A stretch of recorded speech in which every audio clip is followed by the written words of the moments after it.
বন্ধুরা, আজকে যে খবরটা এনালাম না, এটা হলিউড ফিল্মকেও পাস করে দেবে।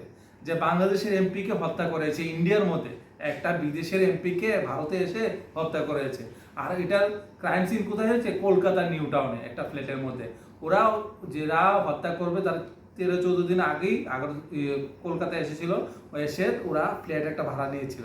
তারপর এমপি আনোয়ারুল আজিমকে একটা হানি ট্র্যাপের মাধ্যমে ওনাকে বাধ্য করা হয় এই কলকাতা আসার জন্য। তো উনি আসেন, তো ওই সময় ওই লোকগুলা ছিল ফ্ল্যাটের মধ্যে, তখন ওনাকে হত্যা করা হয়, কুপিয়ে কাটে হত্যা করে একটা সুটকেসের মধ্যে রাখা হয়। তার মধ্যে একটা খবর নিউজ এসেছে উনি নাকি আগের থেকেই চোরাচালান ব্যবসার লগে জড়িত ছিল। তো পুলিশরা সন্দেহ করছে ওই চোরাচালানের ব্যবসায়িকরা মিলেই ওনাকে হত্যা করেছে। আর ইন্টারপোলেও উনি টার্গেটে ছিলেন।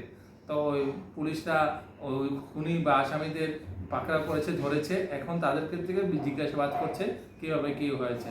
তবে পরবর্তী সময় যে আপডেটগুলো আসবে আমি আপনাদেরকে আবার জানিয়ে দেবো।